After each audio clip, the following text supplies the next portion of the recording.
Voilà, nous sommes rendus donc particulièrement maintenant à notre deuxième partie du message intitulé particulièrement Source bénie ou fausse sceptique. Et nous avons vu dans la première partie particulièrement les rapports sexuels en dehors du mariage. Nous avons vu évidemment les conséquences et particulièrement on a commencé à voir les pièges et les tentations d'une femme légère. Si vous voulez bien, on va lire maintenant un passage qui nous parle de cela dans le chapitre 7. Nous allons lire le chapitre 7 au complet dans le livre des Proverbes. Proverbes, chapitre 7. Et là, il y a une situation qui est mise en évidence et nous allons la remarquer. Mon fils, retiens mes paroles et garde avec toi mes préceptes. Observe mes préceptes et tu vivras. Garde mes enseignements comme la prunelle de tes yeux. Lis-les, attache-les sur tes doigts. Écris-les sur la table de ton cœur. Ça veut dire apprends certains passages par cœur. Écris-les sur la table de ton cœur. Dis à la sagesse, tu es ma sœur. Et appelle l'intelligence ton amie, pour qu'elle te préserve de la femme étrangère, de l'étrangère qui emploie des paroles doucereuses. Et là, voilà une situation. J'étais à la fenêtre de ma maison et je regardais à travers mon treillis. J'aperçus parmi les stupides, les insensés, je remarquai parmi les jeunes gens un garçon dépourvu de sens. Il passait dans la rue, près de l'angle où se tenait une de ces étrangères, et il se dirigeait lentement du côté de sa demeure. C'était au crépuscule, pendant la soirée, au milieu de la nuit et de l'obscurité. Et voici, il fut abordé par une femme ayant la mise, l'habillement d'une prostituée et la ruse dans le cœur. Elle était bruyante et rétive.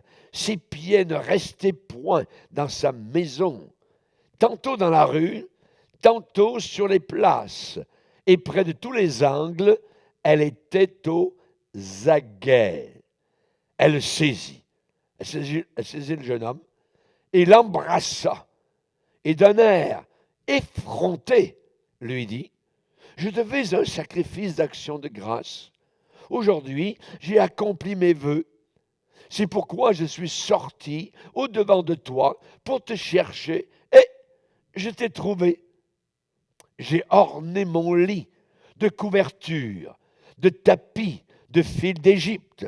J'ai parfumé ma couche de myrrhe, d'aloès et de cinnamome. Viens, enivrons-nous d'amour jusqu'au matin. Livrons-nous joyeusement à la volupté, car mon mari n'est pas à la maison. Il est parti pour un voyage lointain. Il a pris avec lui le sac de l'argent. Il ne reviendra à la maison qu'à la nouvelle lune. Elle le séduisit à force de paroles. Elle l'entraîna par ses lèvres doucereuses. Et il se mit tout à coup à la suivre, comme le bœuf qui va à la boucherie, comme un fou qu'on lie pour le châtier jusqu'à ce qu'une flèche lui perce le foie, comme l'oiseau qui se précipite dans le filet sans savoir que c'est au prix de sa vie. Et maintenant, donc conclusion, maintenant mes fils, écoutez-moi et soyez attentifs aux paroles de ma bouche. Que ton cœur ne se détourne pas vers les voies d'une telle femme.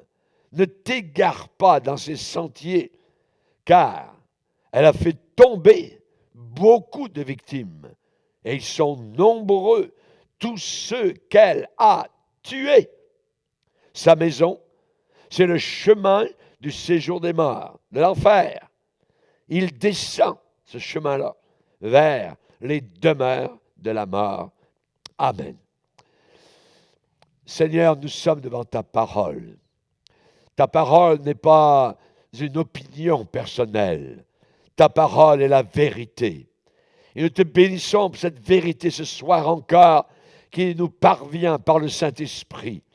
Au milieu d'une génération perverse, tordue, corrompue, impudique, aide-nous, s'il te plaît, à comprendre quelle est ta volonté. Cette volonté qui est bonne, agréable et parfaite. Seigneur, nous te bénissons de ce qu'un jour, la vérité a retenti dans nos cœurs, la lumière a jailli dans notre âme, Seigneur, et notre cœur a été illuminé par cette parole. Que cette parole même qui va nous être annoncée maintenant puisse éclairer beaucoup de cœurs de ceux et celles qui nous écoutent ici et aussi ailleurs, dans le monde entier. Dans le nom puissant du Sauveur Jésus, Amen. Et tout le peuple dit Amen. Gloire à Dieu. On peut s'asseoir, frères et sœurs. Nous sommes en train de voir particulièrement les pièges, les tentations d'une femme frivole, d'une femme légère. Et on sait que les chrétiens, de façon générale, et les hommes de Dieu, particulièrement, doivent éviter à tout prix les tentations suscitées par des femmes légères et des femmes frivoles. On sait qu'une femme légère et frivole est appelée dans la Bible par différentes appellations, différents noms. Une prostituée, une maîtresse, une courtisane, une concubine, une femme adultère, une débauchée, une corrompue, une femme sale, une femme dégradée. Et en plus, je dirais, eh bien, toute autre femme qui n'a pas l'étoffe pour être et rester une bonne et fidèle épouse. On sait particulièrement que dans le texte que nous venons de lire, il y a une introduction et il y a une conclusion. Et entre les deux, il y a une scène que le Saint-Esprit place sous nos regards pour que nous puissions comprendre ce qui se passe, ce qui s'est passé dans le monde passé, ce qui se passe actuellement, ce qui se passera encore tant que la fin du monde ne sera pas là. Et nous avons là un jeune homme totalement insensé, un jeune homme stupide qui est séduit par les griffes d'une séductrice. Et là, nous lisons donc dans tout le chapitre 7 du livre des Proverbes ce qui se passe. Et dans ce texte-là, si on le décompose, eh bien, il y a des mines. C'est un champ miné, avec des mines prêtes à exploser et qui ont explosé à la face de ce jeune homme. Un terrain miné. Combien de mines dans ce terrain-là? J'en ai noté 6. Il y a 6 mines. Et nous voulons être, évidemment, ce qu'on appelle des démineurs, pour bien comprendre ce qui se passe et enlever donc ces mines, les désamorcer et enlever le tic-tac, tic-tac, tic-tac de mort. Parce que lorsqu'elles vont exploser, cela sera terrible pour celui qui, évidemment, mettra le pied dessus.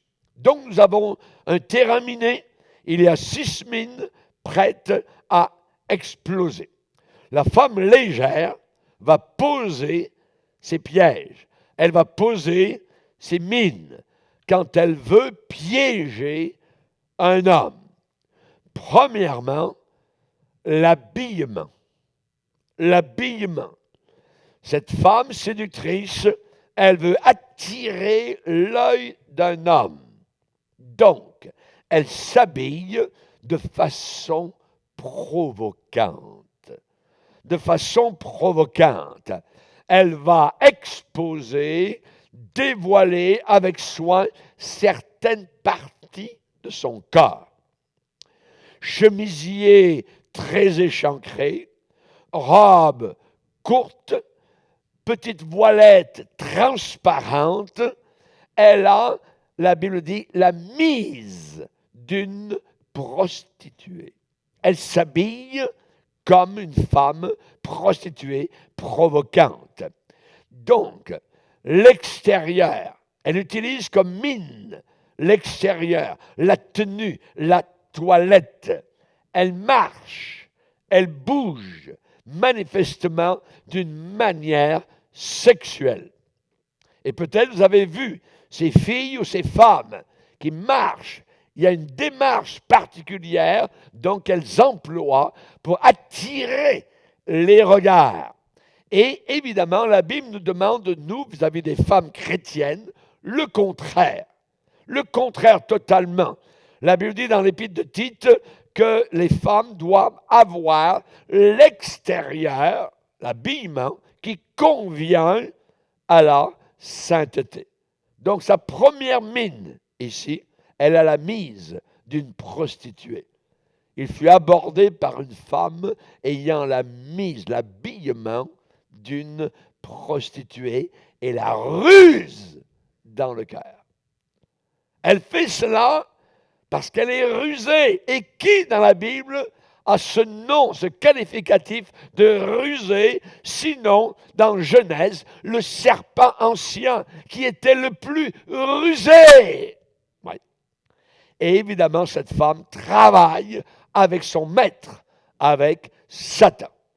Donc, premièrement, la première mine, c'est l'habillement. Deuxième mine, le langage. Elle parle. Son langage, qu'est-ce qu'elle veut faire? Elle veut arriver à ses fins. Il faut que le jeune homme, le bonhomme, soit dans son lit. Donc, l'habillement, première mine. Deuxième mine, son langage. Elle veut choquer un homme ou un jeune homme en parlant de quoi? Elle va parler de son intimité personnelle. Elle va parler particulièrement sans aucune retenue, sans frein. La Bible dit au verset 13, c'est une femme effrontée. Ça veut dire insolente. Elle saisit le bonhomme, s'empare de lui, elle l'embrasse. Imaginez. Elle ne le connaît pas. Elle l'embrasse passionnément avec les lèvres brûlantes de désir. Elle le couvre de baisers. C'est un piège, une mine. Son langage. Elle le choque en lui parlant de sujets très, très réservés et très intimes. Elle parle de quoi? Elle va parler de son habileté dans sa chambre à coucher. C'est terrible. Elle a à la bouche des paroles séductrices. Évidemment, ce qu'elle cherche, c'est à enflammer, à embraser les hormones du bonhomme, du bœuf. Elle cherche à mettre le feu aux glandes du gars. C'est le deuxième piège. Le premier, c'est l'habillement. Le deuxième, c'est le langage. Oui. D'un air effronté, elle lui dit. Vous savez, la troisième mine, c'est encore le plus terrible. C'est une ruse. Elle va parler, savez-vous de quoi? De Dieu. Elle parle de Dieu. Voyez. D'un air effronté, elle lui dit, je devais un sacrifice d'action de grâce. Ah, elle parle de la Bible. Elle parle de Dieu. Elle parle d'action de grâce envers le Seigneur. Je devais un sacrifice d'action de grâce. Aujourd'hui, j'ai accompli, j'ai réalisé mon vœu, ma promesse. C'est pourquoi je suis sorti au-devant de toi. Je t'ai cherché. C'est Dieu qui nous a fait rencontrer. C'est merveilleux. Tu es l'élu de mon cœur. Ah ouais, mais attends, c'est dans la rue. Tu es dans un bar. C'est dans un lieu horrible. Elle parle de Dieu. C'est une femme légère, frivole, qui va rassurer un homme. Elle va rassurer sa proie. Elle est en train de travailler, voyez, comme les animaux dans la jungle vont se préparer pour se jeter sur leur proie. Donc, elle cherche à séduire, à faire tomber. Elle lui dit, elle emploie un langage biblique. C'est Dieu qui a fait que nous nous sommes rencontrés. Ce n'est pas par hasard. Si je t'ai rencontré aujourd'hui, c'est merveilleux, c'est Dieu. Je devais un sacrifice d'action de grâce au Seigneur. Donc, je suis allé à l'église et c'est vrai, j'étais en débit devant Dieu. Donc, maintenant, je devais un remerciement. Et je t'ai cherché, j'ai cherché quelqu'un, et je t'ai trouvé. Tout est mélangé. C'est complètement faux, évidemment, vous comprenez. Ça n'a aucun sens, voyez. Mais elle va séduire, voyez. Il y a beaucoup d'hommes qui sont tombés dans le péché sexuel, même au milieu de l'Église. Même au milieu de l'Église, voyez. Nous devons faire très attention lorsque on permet, on accepte, je dirais, de conseiller des femmes seules. Votre mari n'est pas là, voyez. Et il y a un contact, je dirais, assez intime. La personne va ouvrir son cœur sur des choses vraiment... moi, j'ai déjà arrêté des personnes en disant, non, je ne veux plus en savoir. Quand vous jouez dans les saletés, voyez, ça vous salit. Si vous jouez dans le fumier, vous allez sentir le fumier. Et donc, on n'a pas besoin d'avoir les détails ici et ça. Ça, c'est dangereux. Voyez, quand il y a un langage, évidemment, qui dépasse, je dirais, les choses normales. Il y a des pasteurs qui passent leur journée dans leur bureau à rencontrer des personnes. Ça parle juste de sexe, ça parle juste de convoitise, de choses semblables. Imaginez le bonhomme derrière le bureau à des heures à écouter des femmes qui racontent des saletés, évidemment. Donc, c'est abominable. Et parfois, ça termine comment? Eh bien, les deux tombent. C'est terrible. Donc, nous devons faire très attention, très attention. Cette femme-là, elle emploie un langage religieux. Elle lui dit, Dieu m'a dit de venir te voir. C'est Dieu. Et il y a des femmes à l'intérieur de l'Église, parfois, qui ont dit au pasteur, ou à un diacre, ou à quelqu'un d'autre, c'est Dieu qui m'a dit de venir vous voir tout de suite. Dieu m'a parlé. Et vous êtes le seul à pouvoir m'aider à résoudre mon problème. Je ne peux plus attendre. C'est vous, pasteur. Ah ouais? Minute. Ouais. Tu vas attendre. Tu vas écouter la parole de Dieu. La prédication de l'Évangile va faire un travail merveilleux dans chacun des cœurs. Et nous avons besoin de cela. Elle va dire, je devais un sacrifice d'action de grâce. Aujourd'hui, j'ai accompli mes vœux. C'est pourquoi je suis sorti au-devant de toi pour te chercher. Je t'ai trouvé. Ah oui. La femme de Proverbe 7 se vante d'avoir juste payé sa dette pour le péché. Conformément, évidemment, à l'Ancienne Alliance. Ça correspondait à l'Ancienne Alliance. Voyez, un sacrifice d'action de grâce. J'ai accompli mes vœux. Elle emploie un langage, donc, religieux. Un langage religieux. Elle lui dit, c'est un rendez-vous de Dieu. C'est Dieu qui a permis qu'on se rencontre. Quatrième mine. Donc, la première mine, rappelons-nous, l'habillement, la manière qu'elle est habillée, le langage qu'elle emploie. Troisièmement, elle parle de Dieu, elle cache tout, voyez, comme si elle est une bonne chrétienne. Ensuite, elle va plus loin que ça. Elle raconte combien son lit et sa chambre a l'air sexy. Le croiriez-vous? Elle le tente. Elle la pâte. Elle lui dit, ma chambre est parfumée. Et le pauvre gars, il est tout éberlué. Il semble déjà sentir Chanel numéro 10. Il est déjà à moitié pris. Il ne s'est même pas dégagé. Voyez? Elle le tente. Elle décrit en détail comment ce serait formidable et extraordinaire de faire l'amour avec elle. J'ai orné mon lit. J'ai parfumé mon lit. Toute ma chambre est ornée de riches broderies. Tu sais comment mon lit est fait? Il y a des draps merveilleux qui sont faits avec le lin de l'Égypte. Ah ouais? Le parfum, c'est de la myrrhe, de l'aloès, le cinnamon. Elle raconte le local dans lequel elle veut prendre son bonhomme. 5e piège, elle le flatte dans le sens du poil, de façon attrayante parce qu'elle veut obtenir absolument ce qu'elle veut. Alors elle va peindre un tableau coloré du désir.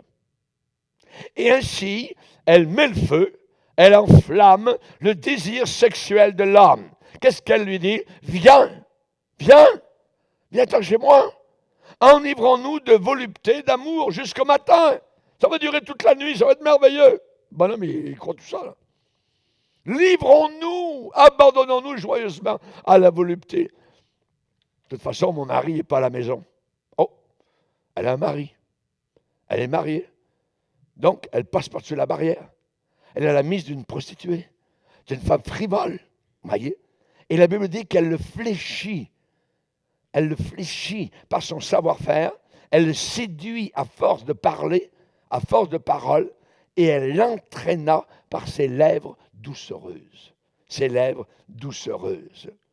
J'aimerais vous dire, arrivé ici, qu'un homme marié est rafraîchi sans cesse par son épouse. Un homme marié, il est édifié, fortifié par l'amour de son épouse. Et il est totalement insensible à cette tactique diabolique du mal. Arrière de moi, Satan, fille du diable. C'est ce que le bonhomme doit répondre. C'est ce que Joseph, dans l'Ancien Testament, a répondu.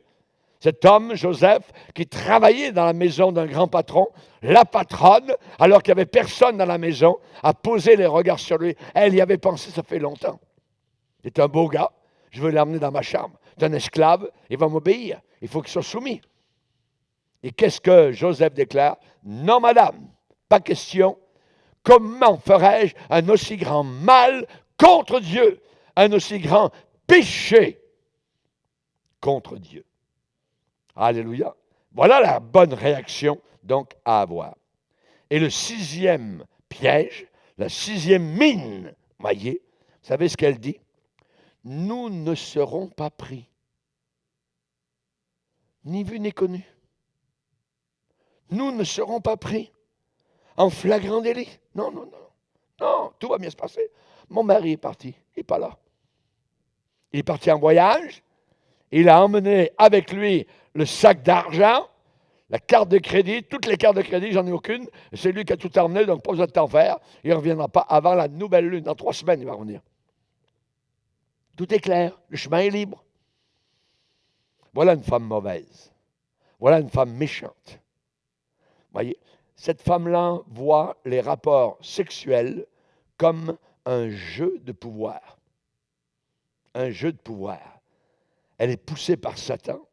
C'est une fille du diable. Cette femme part à la chasse aux hommes. Et elle veut les faire tomber. Elle cherche à les faire plier à sa volonté. Elle est particulièrement, ce genre de femmes sont particulièrement attirées par les hommes en vue. Les hommes en vue, bien en vue. Les politiciens, les hommes d'affaires connus, même les prédicateurs, voyez, cette femme, elle veut faire tomber ces gens-là. Il est dit ici dans la Bible, elle le séduisit à force de paroles. Elle l'entraîna. Elle l'entraîna. Voyez, ce genre de femme-là n'est pas tellement poussée par le désir sexuel que plutôt par le désir d'exercer un pouvoir mauvais, méchant sur les hommes. C'est un jeu de pouvoir. Et il y a des femmes, justement, qui jouent dans ces cordes-là. Une telle femme va comploter, va préparer son affaire. Elle va mijoter un plan pour séduire l'homme sur lequel elle a jeté son dévolu. Il faut qu'il tombe dans mes bras. Ensuite, il sera à mon pouvoir. Voilà son raisonnement. Et une telle femme, donc, va élaborer une stratégie. Comment agir? Une telle femme va avoir cet homme dans sa ligne de mire. Dans sa ligne de mire, voyez, elle veut absolument faire un carton. Elle veut le cartonner, elle veut faire mouche. C'est une guêpe. C'est une guêpe. On ne parle pas ici de miel, mais on parle de fiel.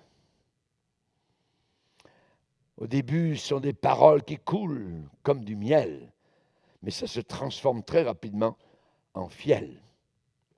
La bonne femme, on dirait particulièrement qu'elle a une taille de guêpe, et le bonhomme se réveille en se disant, c'est une guêpe de taille. Amen. Elle se dit, il va être à moi si je fais suffisamment de battage autour de lui, du raffut, voyez, si je le flatte dans le bon sens du poil. À ce que je vois, de toute manière, il n'a pas l'air très heureux chez lui, donc ça va aller. N'importe qui peut devenir la cible d'une telle femme légère.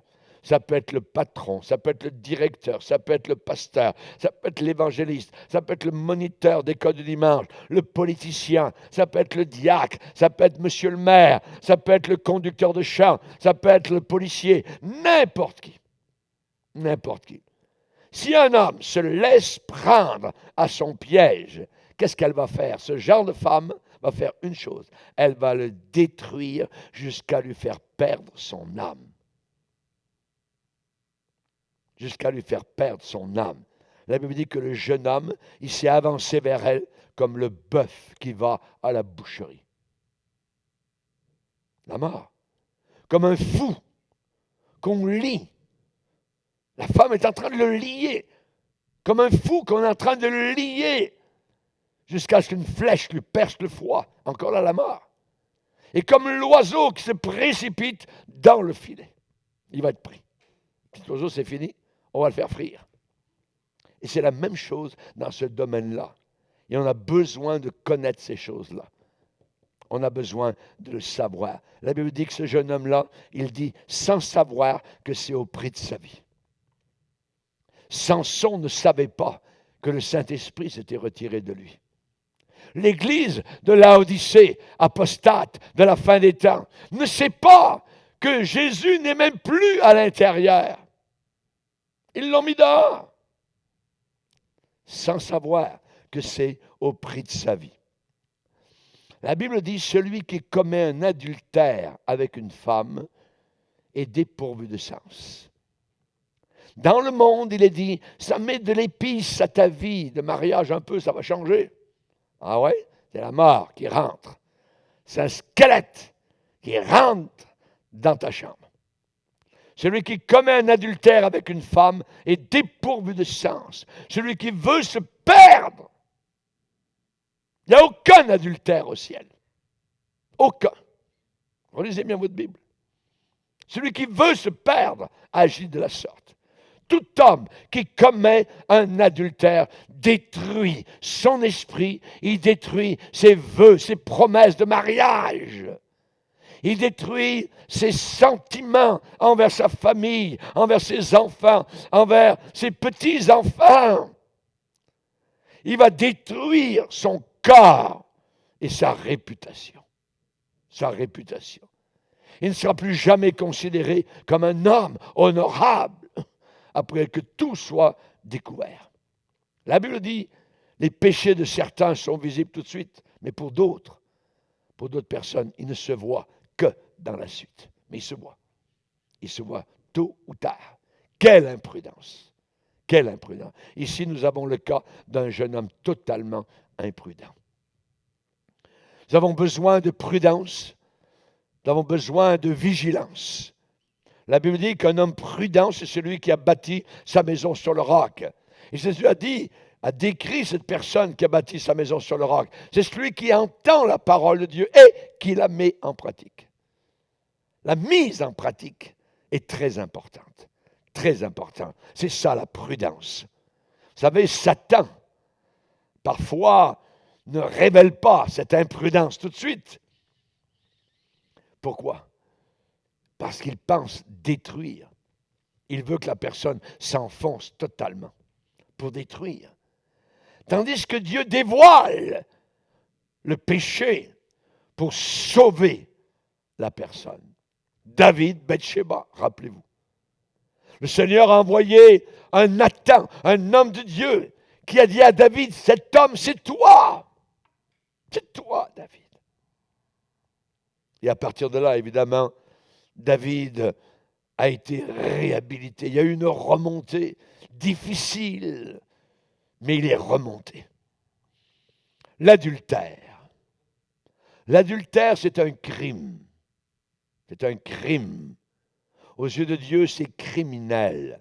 Ça amène la mort. L'adultère est un crime unique en son genre. Savez-vous pourquoi? Parce que l'adultère transforme totalement une relation pure en une relation polluée, infectée et douteuse. Job a sondé son cœur lorsque ses amis ont voulu l'accuser. Et Job a répondu, on va le lire dans Job 31. Job 31, verset 1er, il raconte qu'il avait fait une alliance avec ses yeux.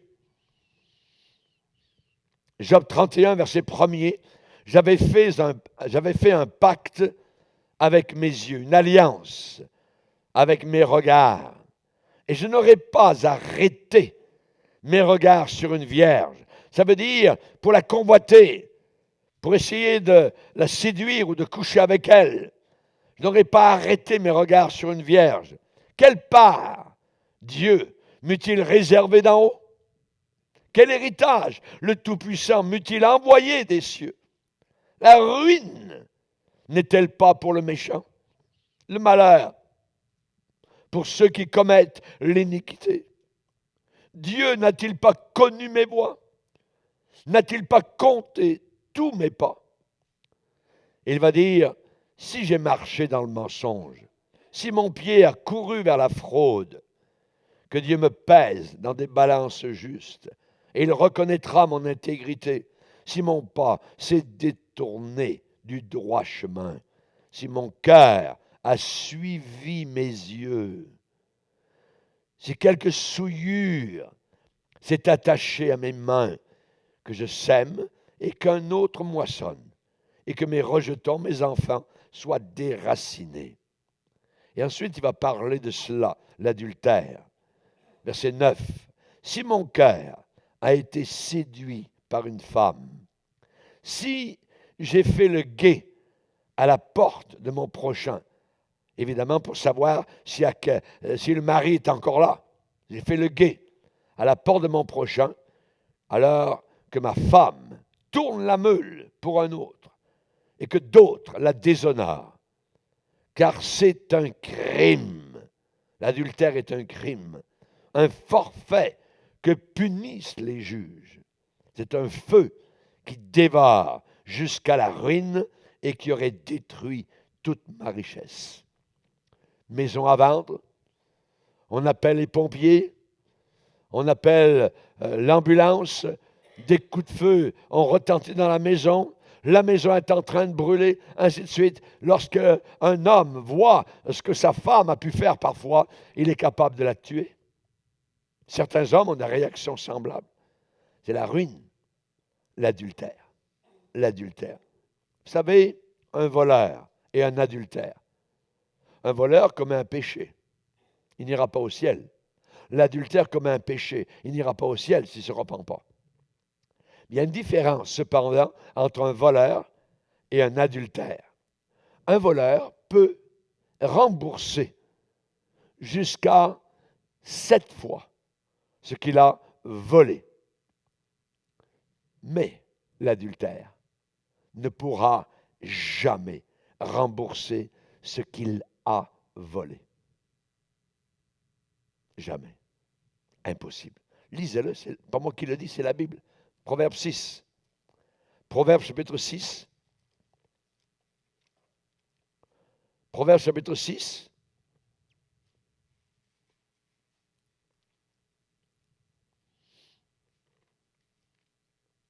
Verset 26. Car pour la femme prostituée, on se réduit à un morceau de pain. Et la femme mariée tend un piège à la vie précieuse. Question, deux questions.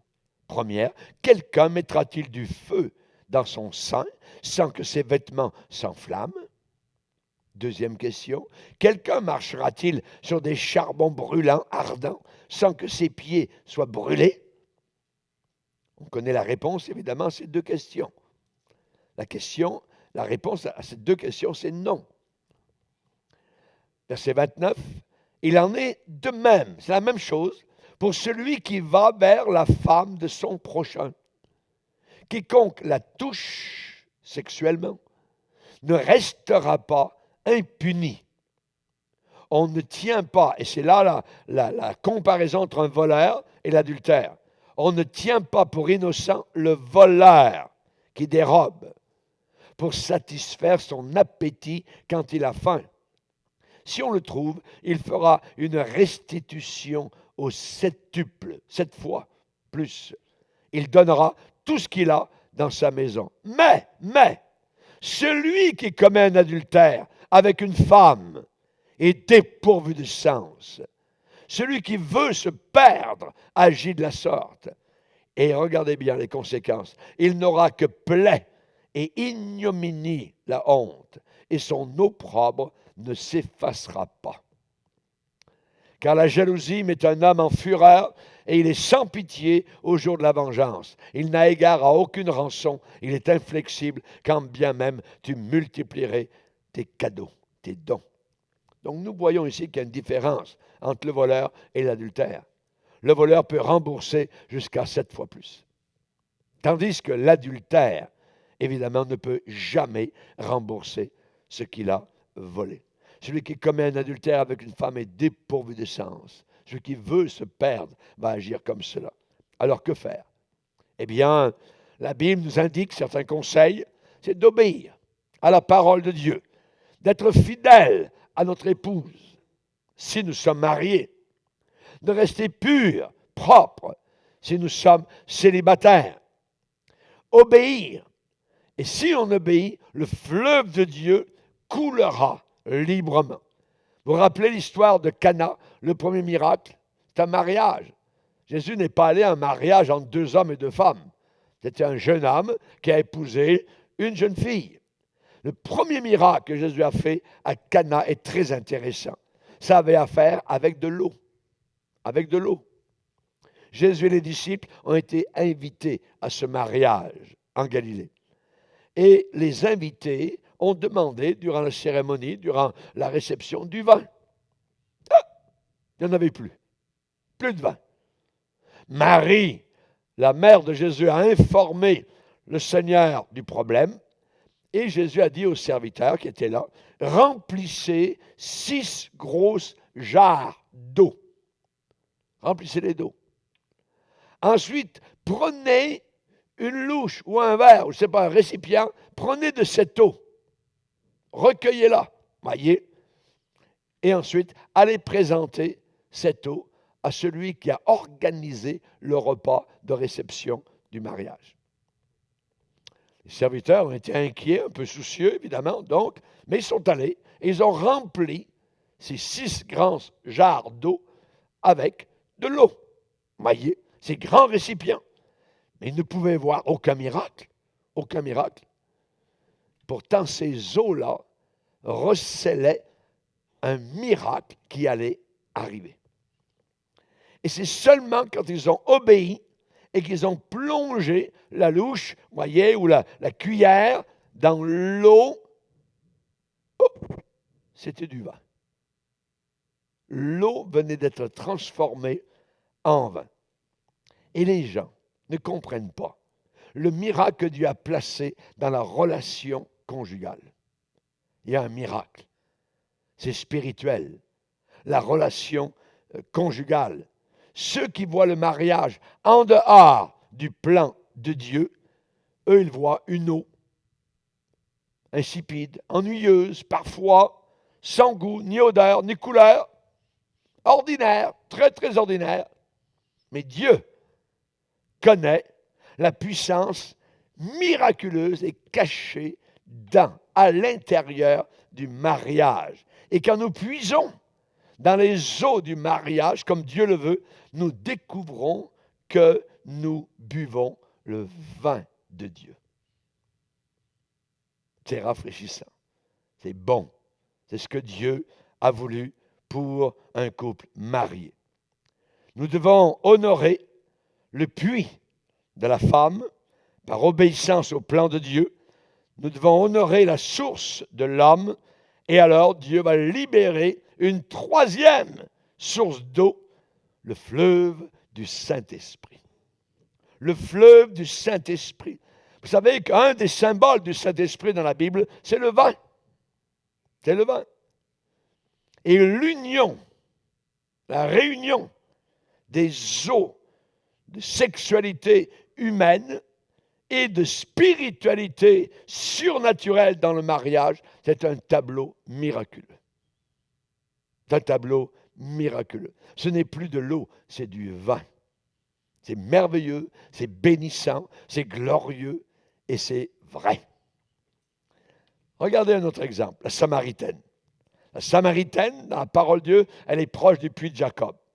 Et elle rencontre Jésus comme ça par hasard. Jésus est là. Et elle lui demande de la laisser boire au puits, à lui. Puisque Jésus vient de dire, moi j'ai de l'eau. Et avec de cette eau, tu n'auras plus jamais soif. Voyez, Seigneur, donne-moi cette eau. Elle demande à Jésus cette eau-là. Donc, Jésus va lui répondre, dire, appelle ton mari. Appelle ton mari et reviens ici. Ça veut dire, où est ta source? Où est ton rafraîchissement?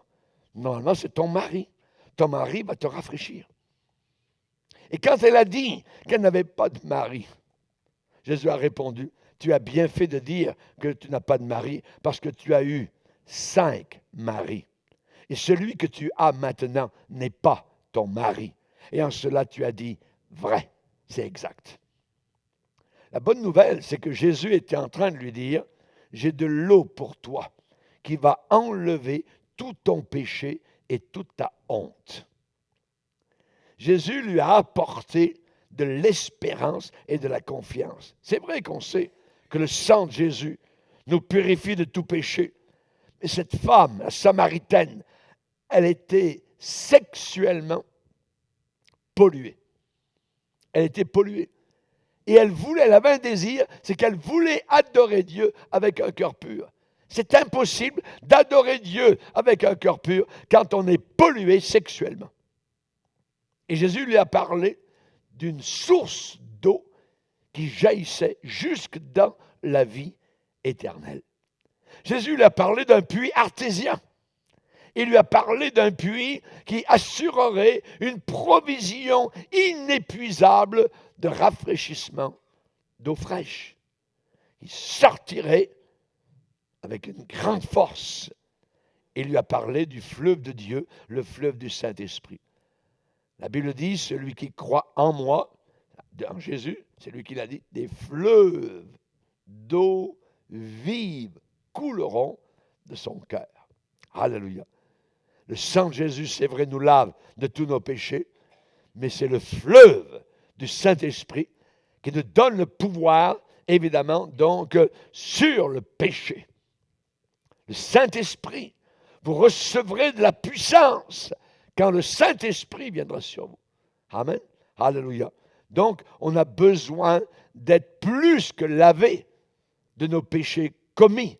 On a besoin aussi de la puissance pour vaincre le péché. Quand vous êtes tenté de commettre un péché aujourd'hui ou demain. Amen. Donc, Si vous remarquez le cas, j'en ai parlé tout à l'heure, de David et de Bathsheba, rappelons-nous, Bathsheba, c'est la mère de Salomon, la maman de Salomon. Elle est devenue la femme, l'épouse de David. Mais seulement après que l'adultère avec David ait été résolu. Voyez, quand David l'a entraîné au départ dans son lit, c'est David qui a entraîné Bathsheba, cette femme-là est devenue une femme mauvaise. Elle aurait pu refuser. Elle aurait pu refuser. Elle est devenue un puits contaminé. Elle a commencé à vivre, elle était mariée, elle a commencé à vivre avec un autre bonhomme, alors que son mari était vivant. Il était sur le champ de bataille, au loin. Et voilà que le roi, David, qui revient du champ de bataille, qui n'est pas à la bataille, eh bien, lui, il demande qu'elle vienne dans son lit. C'est un adultère. Elle est devenue une femme mauvaise, un puits contaminé. Plus tard, elle annonce qu'elle est enceinte. Elle est enceinte. David a comme projet tout de suite de cacher son péché. Cacher son péché. Et fait revenir le mari de Bathsheba de la guerre. Il le fait revenir. Pourquoi? Pour que ce mari couche avec son épouse. Et comme ça, le bébé ne passera pas pour le bébé de David, mais le bébé du mari. Un beau plan, mais qui n'a pas fonctionné. Cet officier revient du champ de bataille, il s'appelle Uri, c'est un homme loyal, et arrivé à Jérusalem, il refuse de coucher avec son épouse par honneur militaire. Mais David ne sait pas quoi faire.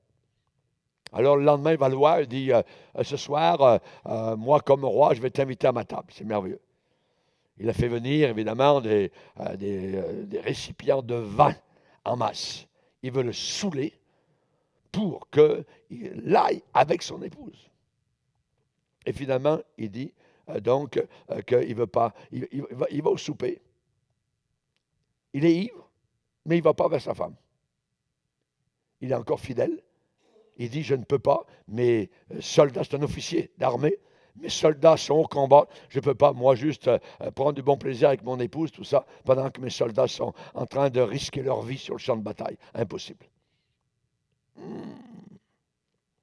Alors David projette de le faire tuer. Voyez le péché, comment ça progresse, comment ça va, où vous ne voulez pas aller. Là, ça s'en vient vers, évidemment, la mort du mari. Et après que le mari de Bathsheba soit mort, eh bien, qu'est-ce qui se passe? Eh bien, David va manigancer toutes sortes de choses. Il va épouser Bathsheba. Elle va enfanter le fils qu'elle avait conçu dans l'adultère. Et quand l'enfant sort, il vit quelques instants et il meurt. Il ne vit pas. Quand l'enfant est mort, David est désespéré d'avoir enfreint la loi de Dieu. Il voit que Dieu n'accepte pas ce qu'il a fait, évidemment, donc dans les coulisses. David est désespéré, il est séparé de Dieu par son péché, il n'a plus la joie de Dieu, il ne dort plus la nuit, il maigrit, sa force devient sécheresse, il fait une dépression totalement.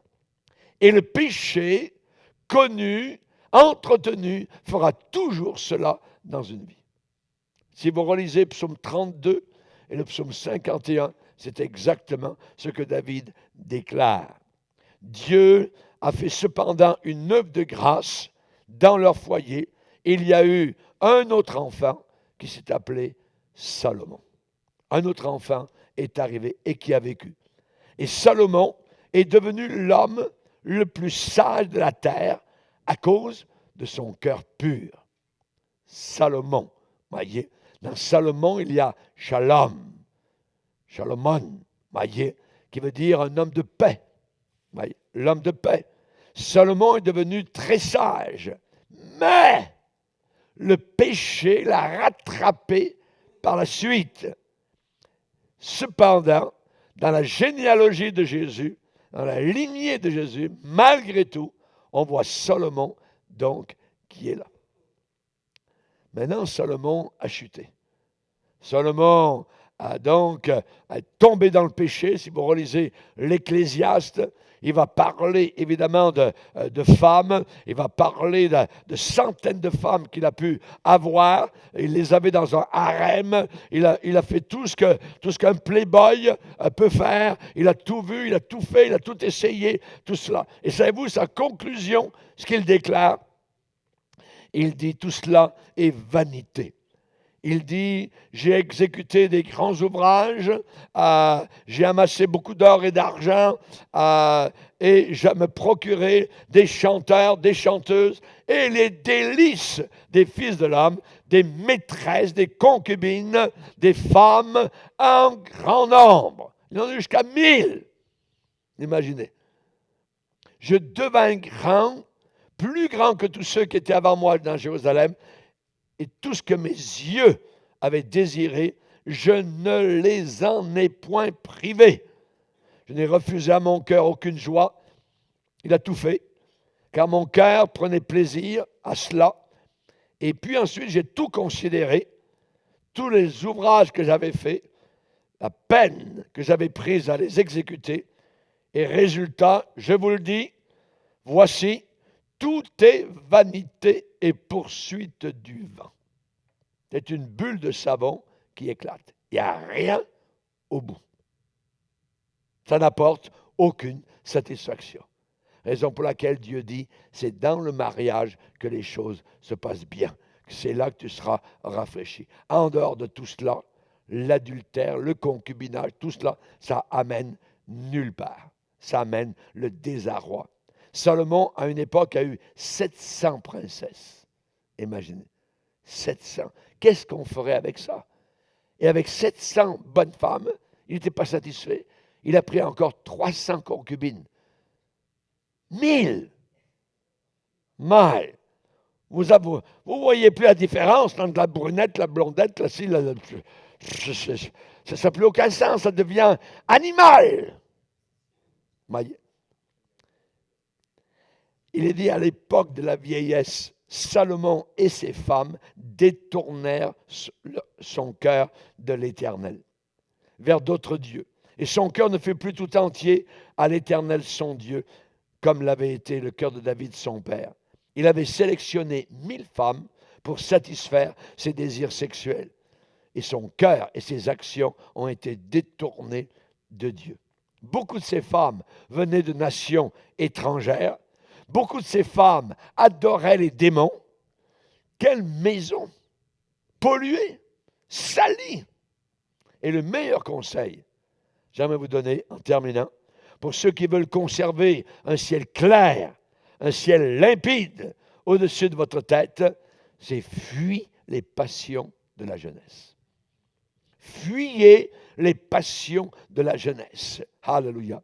Et c'est un conseil éternel pour faire face aux tentations, pour faire face aux fantasmes et aux mauvaises pensées. Comment le jeune homme rendra-t-il pur son sentier en se dirigeant d'après ta parole? Je serre ta parole dans mon cœur afin de ne pas pécher contre toi.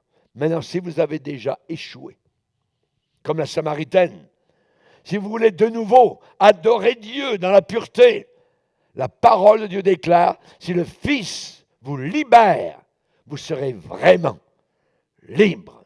Alors vous pourrez repartir à zéro, vous rétablirez la joie d'une prière débloquée, désentravée, vous aurez de nouveau la communion avec Dieu. Vous savez, il y a une généalogie de Jésus dans la Bible, et dans une des généalogies, dans Matthieu, premier chapitre, nous avons toutes sortes de noms, et parmi ces noms, il y en a un, c'est une femme, une ex-prostituée. Elle s'appelait Rahab, à Jéricho. Jésus, le sauveur du monde, dans sa généalogie terrestre, il y avait une prostituée, oui. Cette prostituée, elle a été sauvée. Elle a cru.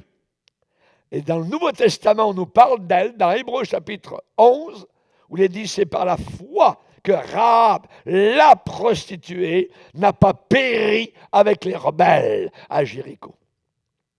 Elle est devenue partie intégrante du peuple de Dieu par la foi dans le Sauveur. Merci Seigneur. Dieu pardonne, Dieu libère. Et qu'est-ce que Jésus a dit à des gens religieux? Il a dit à des pharisiens, les publicains et les prostituées vous précéderont dans le royaume de Dieu parce que eux et elles se sont repentis et vous ne voulez pas vous repentir. Amen. La repentance, le pardon, la purification. C'est merveilleux le message que nous avons à apporter autour de nous. Merci Seigneur. Que Dieu soit béni. Amen. Seigneur, nous te bénissons pour ta parole merveilleuse, ta parole glorieuse, ta parole qui nous touche au tréfonds de nos cœurs. Quelle joie de te connaître, quelle joie de marcher dans la pureté, en nouveauté de vie, d'avoir revêtu Jésus-Christ. Bénis ceux et celles qui sont bas tombés et que tu puisses les rétablir comme tu l'as fait pour Rahab, comme tu l'as fait pour David. Merci Seigneur, merci pour ta compassion, ta justice à la croix. Tu as tout payé pour chacun d'entre nous. Merci Seigneur, amen. Et tout le peuple dit amen. Gloire à Dieu. On va se lever ensemble, frères et sœurs.